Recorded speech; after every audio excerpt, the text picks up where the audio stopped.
A decree of death marked his birth. A river decided his fate, and a golden palace hid his true identity. In the heart of the most powerful empire on earth, a secret was growing. A child born in chains, raised as a god. You have betrayed your crown, Moses. There is no place for you here but the grave. He lost everything to find himself in the silence of the wilderness. Moses, Moses, I have seen the affliction of my people. I am sending you to Pharaoh.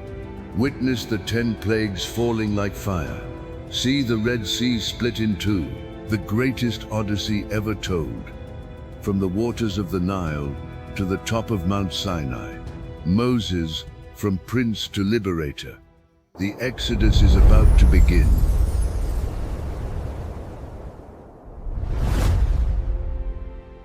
Egypt, a land of eternal monuments and deep shadows. Under the relentless sun, the sound of whips marks the heartbeat of an enslaved people. But Pharaoh Seti has a fear that gold cannot calm. They are too many, he whispers in his chambers. And so, the darkest decree is sealed. Every Hebrew boy born must die in the waters of the Nile. In a small slave hut, silence is broken by a baby's first cry. Jochebed, his mother, holds him tight. She knows that cry is a death sentence. For 3 months, she hides him. Every step of the guards outside is a nightmare. But the child grows, and the secret can no longer be kept. With trembling hands, she weaves a basket and covers it with tar. She is not abandoning her son. She is putting him in the hands of the Creator. Her sister Miriam watches from afar as the small vessel disappears among the reeds of the great Nile River. The water, which should have been his grave, becomes his cradle. Destiny is in motion. The princess of Egypt descends to the river, unaware that her life is about to change. Years later, we see a different Moses. His clothes are royal linen, his education that of a sovereign. He walks alongside Ramesses, the future Pharaoh. They are brothers by upbringing, but their hearts inhabit different worlds. Moses watches the slaves and feels a pain he cannot explain. One day, the tension explodes when he sees an Egyptian beating an old Hebrew man. Stop! Can't you see he is a man and not a beast? Drop that whip right now. The Egyptian does not listen. In the struggle, Moses makes a fatal mistake. The man falls lifeless on the sand. Moses buries him, believing the desert will keep his secret. But the truth has a way of coming to light. Who made you a prince and a judge over us? Do you mean to kill me as you killed the Egyptian yesterday? Fear consumes Moses. Pharaoh seeks his execution. In a single night, the prince becomes an outcast. He runs into the horizon, where the wilderness of Midian waits. The vast desert of Midian becomes Moses' new home. The golden halls of Egypt are now a distant memory, replaced by the wind and the dust. At a well, his sense of justice remains. He defends the daughters of Jethro from aggressive shepherds, no longer a prince, but a protector. Jethro welcomes him, and Moses finds peace as a simple shepherd. 40 years pass in the silence of the wilderness. The man who was trained to lead armies now leads sheep. His pride is broken, his character refined. He marries Zipporah and builds a life far from the reach of Pharaoh. But while Moses finds rest, the cries of Israel reach the heavens. God remembers his covenant. The time for the shepherd to return has come. Here Baris Hov Bain Punfi. One day, at the foot of Mount Horeb, Moses sees something impossible. A bush is engulfed in flames, but it is not destroyed. As he approaches, a voice thunders from the light, shaking his very soul. The ground becomes holy. The Creator of the universe is about to speak to a fugitive.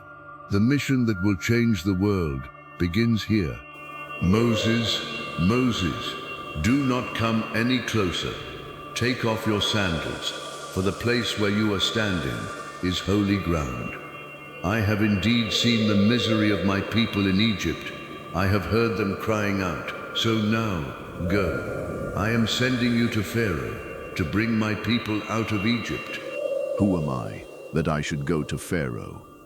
If I go to the Israelites and say, "The God of your fathers has sent me," and they ask, "What is his name?" what shall I tell them? I am who I am. This is what you are to say to the Israelites. I am has sent me to you. Go, assemble the elders. I will be with you. My hand will strike Egypt with all the wonders that I will perform. Moses is no longer a fugitive hiding in the sand. He returns to Egypt not as a prince, but as a messenger of the Almighty.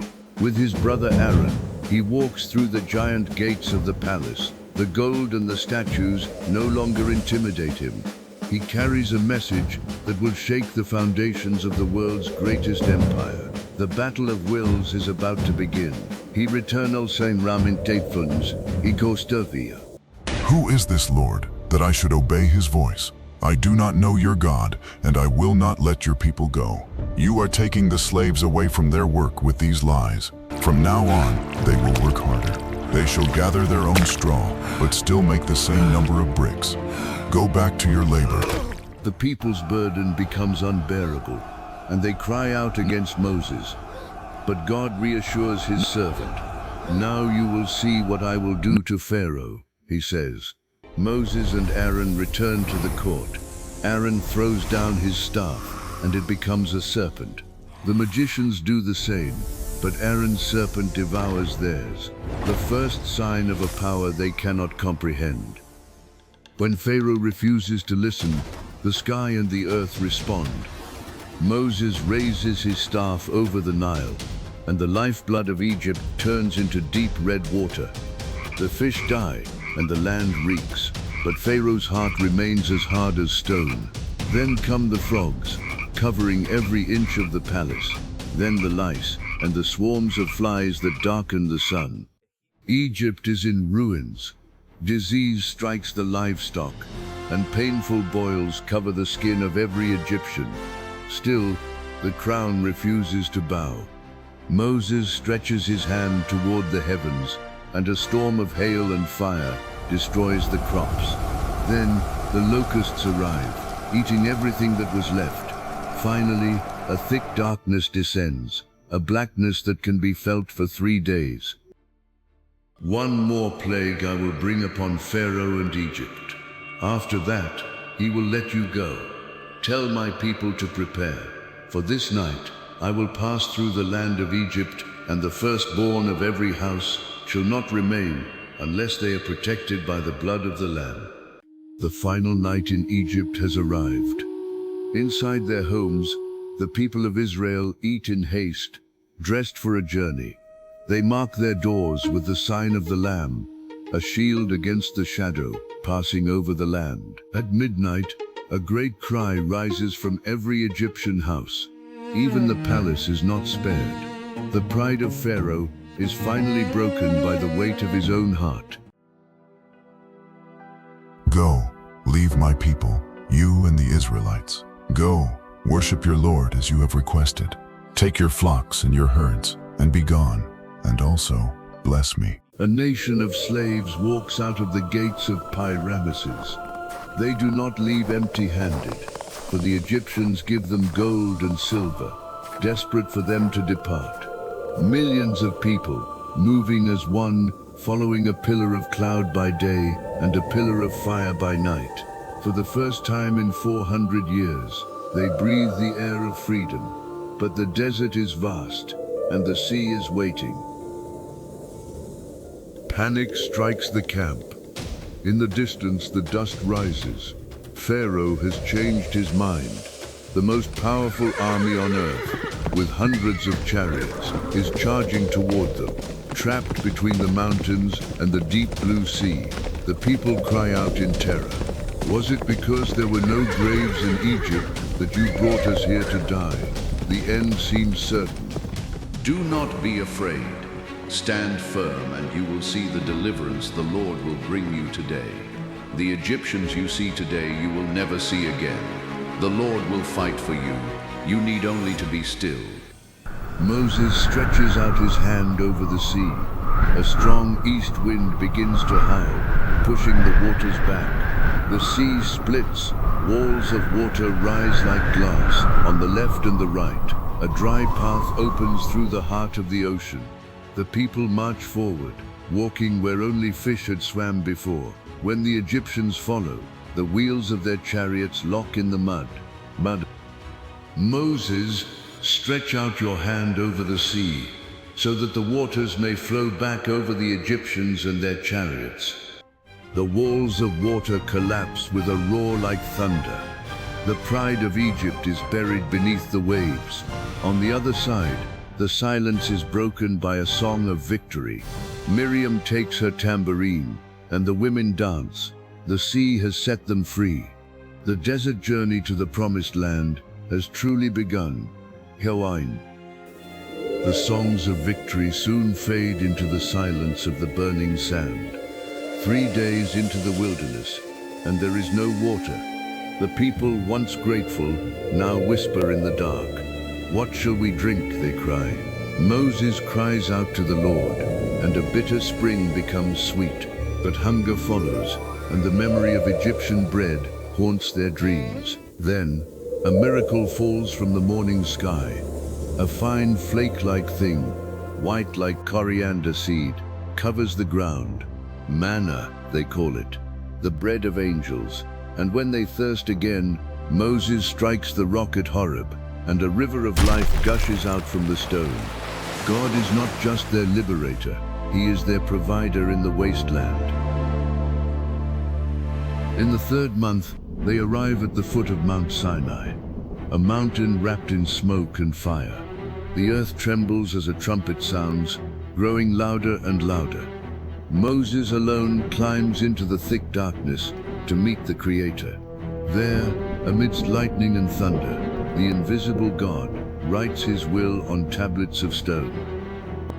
I am the Lord your God, who brought you out of Egypt, out of the land of slavery. You shall have no other gods before me. You shall not make for yourself an image in the form of anything in heaven above or on the earth beneath. Observe the Sabbath day by keeping it holy. Honor your father and your mother.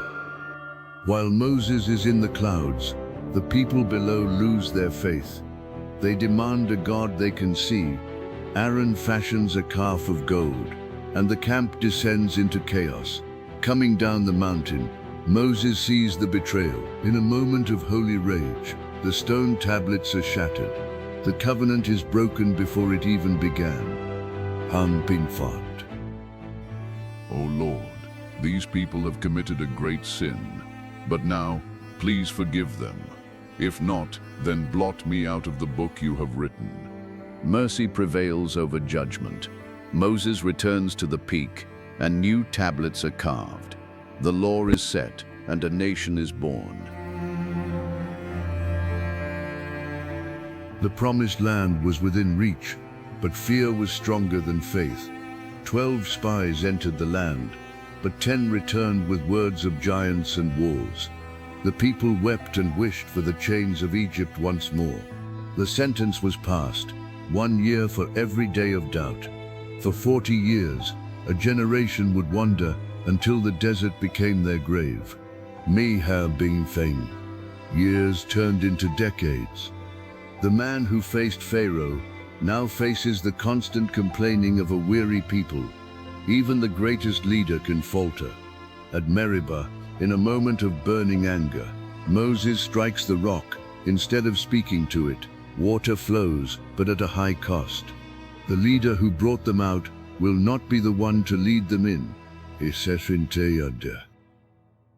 The journey is over. Moses, now an old man of 120 years, stands before the new generation. His eyes are not dim, and his strength is not gone. He reminds them of the law and the love of their Creator. He lays his hands on Joshua, passing the mantle of leadership. It is time for the servant to rest. The Lord your God will cross over ahead of you. Be strong and courageous. Do not be afraid or terrified because of them, for the Lord your God goes with you. He will never leave you nor forsake you. I have set before you life and death. Choose life. Moses, climb Mount Nebo. Look out to the west, to the north, to the south, and to the east. This is the land I promised to Abraham, Isaac, and Jacob. I have let you see it with your eyes, though you will not cross over into it. There, on the lonely peak of Nebo, the greatest prophet of Israel closed his eyes. No one knows where he was buried, for it was the hand of God that laid him to rest. He left as a prince, he lived as a shepherd, and he died as a friend of God. The Exodus was complete. The promise was kept. Moses, from prince to liberator,